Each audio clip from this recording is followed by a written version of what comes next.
aujourd'hui.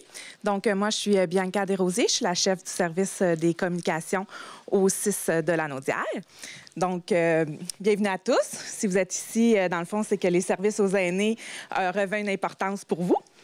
Je voudrais vous remercier donc d'être présent, Mme Proulx, notamment, la ministre. On a également des dignitaires qui sont avec nous. Donc, des gens du comité des usagers, comité des résidents également, des gens du 6. Donc, Mme Poupard est avec nous aussi. Précisons qu'à la fin, il y aura une période de questions pour les journalistes. Alors, Mme O'Connor va pouvoir animer la période de questions pour la suite. Tout d'abord, j'inviterai Mme Caroline Proulx, qui est ministre du Tourisme et ministre responsable de la région.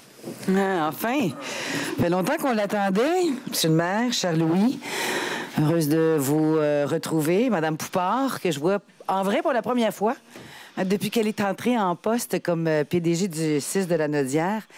C'est donc avec beaucoup de plaisir, au nom de ma collègue Marguerite Blais, qui est la ministre déléguée aux santé et services sociaux, responsable des aînés, comme députée de Berthier, surtout d'être ici et de participer à cette annonce qui est un souhait du gouvernement du Québec depuis notre entrée en poste, de faire en sorte que les milieux d'hébergement de soins de longue durée puissent avoir une vision beaucoup plus large que ce qui avait été présenté les années précédentes.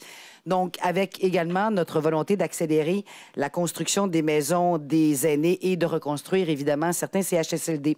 Donc, nouvelles installations, un type de maison des aînés qui va être construite ici, tout juste de l'autre côté de la rue, à Sainte-Élisabeth, en lieu et place du centre d'hébergement de Sainte-Élisabeth, qui, comme vous le savez, était désaffecté depuis 2019. Donc, une nouvelle maison d'hébergement pour les personnes qui sont en perte d'autonomie.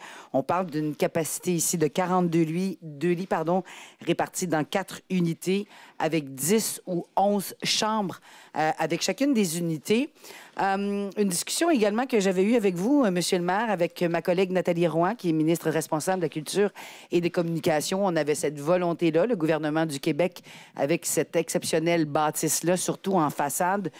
Donc, le ministère de la Culture et des Communications, ma collègue Madame Roy, après analyse, a reconnu comme étant d'intérêt patrimonial. Donc, le patrimoine bâti a été intégré dans la réalisation des plans et des devis de ce projet-là, ce qui réjouit évidemment la députée de Berthier, mais la ministre de la Culture également.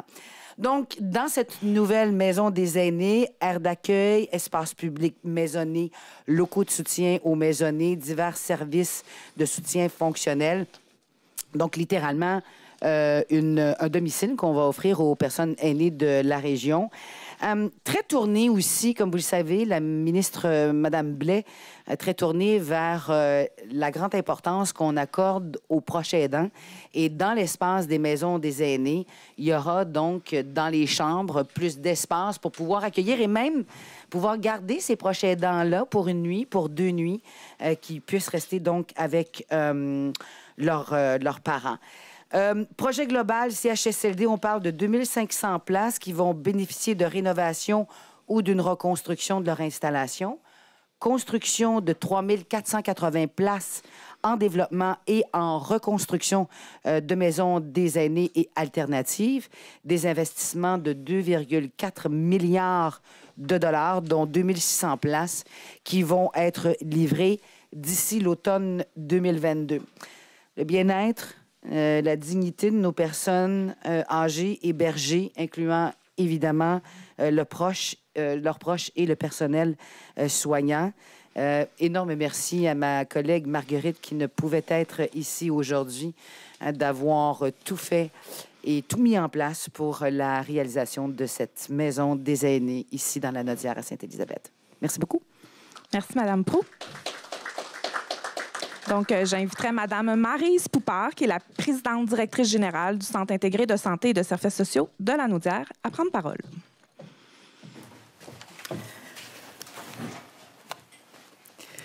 Bien, bonjour tout le monde, ça me fait vraiment plaisir d'être là. On se démasque, c'est presque une libération, mais on chemine vers le bon côté. Alors, tout d'abord, à mon tour de saluer Mme Proulx, ministre responsable de la région, M. Chabot de la SQI, Louis Bérard, le maire de Sainte-Élisabeth, M. Jacques Perrault, notre président de conseil d'administration, Mme Noëlla Goyet, qui est aussi présidente du comité des usagers, Mme Adam, du comité des résidents, alors également à tous mes collègues du CIS de la Naudière, également aux partenaires. Alors, je suis très, très contente d'être là. C'est vraiment tout un plaisir de faire des annonces. Moi, je suis arrivée en avril dernier, alors je récolte le fruit de beaucoup de travaux qui ont été faits pour arriver à ce jour-ci. Mes collègues, que ce soit les gens des services techniques, de la direction hébergement, m'ont bien expliqué tout le chemin parcouru pour arriver à cette annonce et on en est extrêmement fiers. Le CIS de la Naudière, ce qu'on souhaite, c'est vraiment contribuer à instaurer des services de proximité dans la communauté. On en discutait tout à l'heure, Monsieur le maire et moi.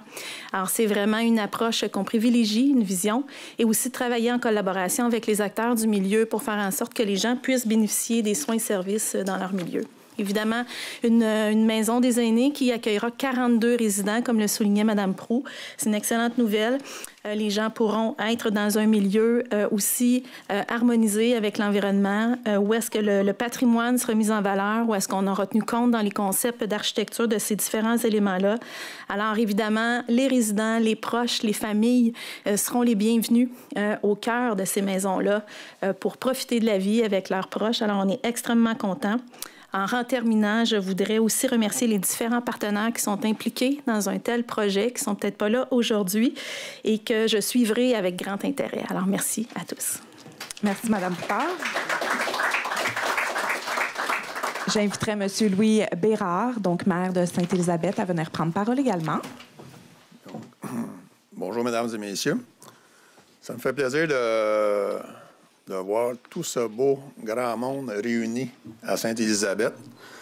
Et pour une fois, pour une belle annonce.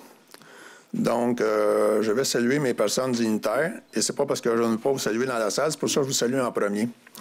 Fait qu'à ce moment-là, je suis heureux de tous vous voir. Donc, Mme Caroline Proulx, ministre du Tourisme et ministre responsable de la région de la Naudière. Merci, Caroline, d'être là. Mme Maryse Poupard, présidente directrice générale du CI3S de la Naudière.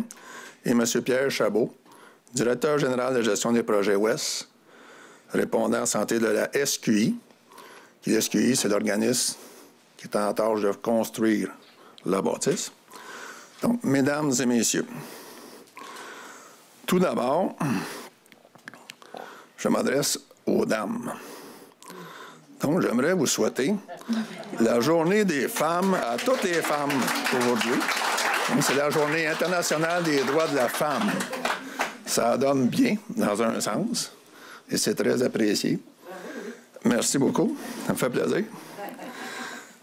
Merci à chacune d'entre vous pour l'apport à notre société. C'est très important, surtout que l'UMQ, l'Union des municipalités, et la FQM aussi, présentement, depuis plusieurs années, font beaucoup de démarches pour l'implication des dames dans notre milieu municipal. Puis moi aussi, d'ailleurs, personnellement, j'ai fait beaucoup de démarches lors du dernier conseil pour aller chercher, d'ailleurs, des dames dans notre milieu municipal. Donc, bonne journée à vous, mesdames. Merci. D'ailleurs, notre municipalité doit son nom à une femme dévouée et généreuse, Sainte-Élisabeth de Hongrie. Le couvent des Sœurs La Providence, qui était l'ancien CHSLD, a été construit en 1849, porte aussi son nom à Élisabeth. Ce bâtiment, dont notre patrimoine est riche, aurait été témoin de nombreux changements dans notre communauté au fil du temps. Un incendie a forcé sa reconstruction en 1877. Des ailes et des étages ont été ajoutés en 1915. Jusqu'en 1979, les Sœurs La Providence ont éduqué des enfants et soigné des malades dans ce bâtiment. Ensuite, le gouvernement en a fait un centre d'hébergement de soins de longue durée jusqu'en juin 2019.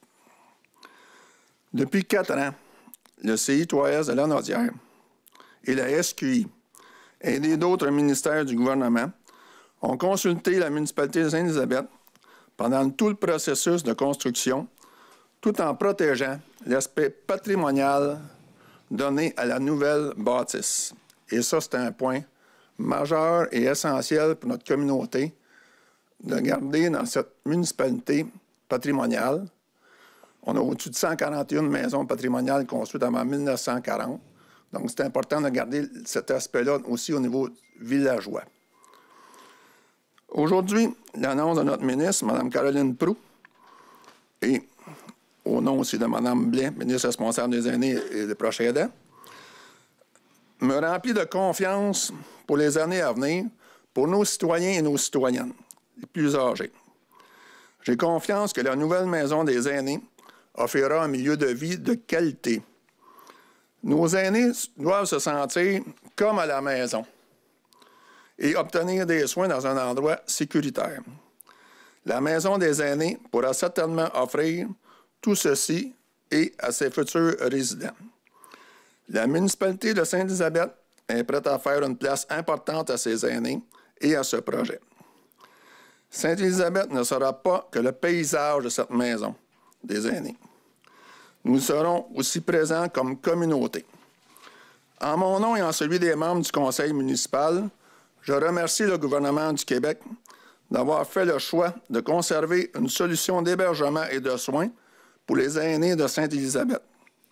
Soyez assurés que nous travaillerons en collaboration avec tous les acteurs de ce projet afin de le mener à terme.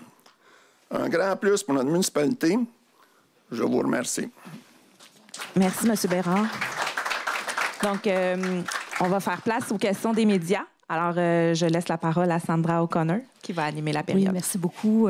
J'inviterai en fait les personnes qui ont pris la parole peut-être à reprendre place à l'avant. Monsieur Bérard aussi, si vous souhaitez peut-être occuper le micro de droite. Oui, ça va. Donc, j'invite les journalistes qui ont des questions à se présenter au micro au centre, à vous présenter, puis à dire aussi à qui votre question s'adresse. Donc, il y a une question et une sous-question par journaliste. Alain Bellumeur pour CTRB TV. Madame Proulx, vous avez parlé des chiffres globaux pour ces projets-là. Oui. Mais pour Sainte-Élisabeth, est-ce qu'on le sait? Dans le détail, Marie, je vais te laisser donner le détail d'ici. Oui. En fait, pour la Maison des aînés, ici, ce sera 42 places qui seront disponibles. Vous parlez des sommes, Alain? Oui, en argent, là, y a-t-il le montant exact, je ne peux pas vous répondre, mais on pourra vous donner la réponse tout à l'heure. C'est bon. Puis est-ce qu'on, peut-être je n'ai pas entendu, mettons, les travaux débutent quand, c'est prévu pour quand? En gros, les travaux vont débuter dans les prochains mois. La première phase de démolition est complétée. Donc, on va être en mesure de débuter les travaux dans les prochaines semaines. Et ça devrait être terminé pour automne 2023. Merci. Bonjour, Pierre Bellemare, Journal L'Action d'Autrey. Ma question est bien technique. Il y a des documents, des images qui ont été fournies lorsque le projet des maisons des aînés ont été lancés. Est-ce que ce qui va être effectué ici, ce qui va être construit, ressemble aux images que le gouvernement a déjà fournies? Bon, vous comprendrez qu'ici, quand il y a une particularité, c'est déjà un bâtiment qui est bâti. Hein? Donc, il y a certaines conditions auxquelles la SQI et l'ensemble des partenaires doivent se plier. Puis Marie, n'hésite pas là, à venir rajouter. Donc, il y a évidemment une construction qui est faite sur le long. Il y a un bâtiment qui est assis sur de l'argile. Donc, il y a plusieurs aspects des maisons originales qu'on a présentées. L'esprit va être là, M. Bellumeur, mais il y a... Pardon, M. Bellemare, excusez-moi. Je voulais répondre à ta question, Alain. Donc, il y a des impératifs qui sont liés aux bâtiments déjà existants auxquels la SQI devra répondre, mais dans l'esprit de la Maison des aînés, évidemment, ça va demeurer ici. Marie, je ne sais pas si tu souhaitais rajouter. C'est ça, exactement. C'est pour cette raison-là qu'on parle, que c'est s'inscrit dans le concept de la Maison des aînés. Donc, exact. Le plan clinique, l'organisation à l'intérieur, ça respecte en tout point les éléments du concept. Pour ce qui est de l'architecture, bien évidemment, on a tenu compte de la façade pour préserver le caractère patrimonial. Donc, ça va venir reconfigurer l'empreinte au sol légèrement. J'ai votre réponse, M. Bellemare. Donc, le coût global autorisé pour la réalisation du projet, on parle de 48,4 millions de dollars qui va inclure la réalisation des travaux préparatoires. Par la suite, la partie du coût du projet associé au lot numéro 2 est estimée, elle, à 46,5 millions de dollars. Et à titre d'information, évidemment, ça comprend le coût des travaux, les horaires professionnels, l'œuvre d'art, les équipements, le mobilier, la réserve pour pallier les contingences et les risques en cours de construction. Pour chaque projet majeur, il y a toujours des aspects de contingence qui sont calculés dans les frais de gestion de la SQI, les frais administratifs, le financement temporaire et les taxes applicables. Encore? Encore? C'était juste pour voir si vous suiviez.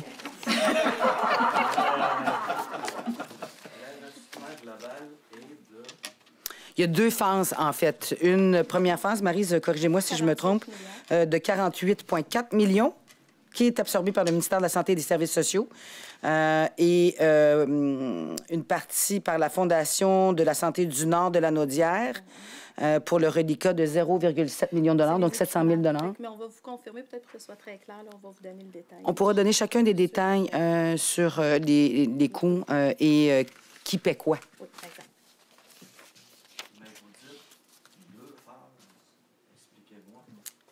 Bien, il y a la première phase. Vas-y, Maryse. En fait, il y a les 42 lits. Je pense que c'est 42 lits. Puis dans la deuxième aspect de financement, là, c'est les opérations, tout ça. Donc, il y a 42 lits. Oui.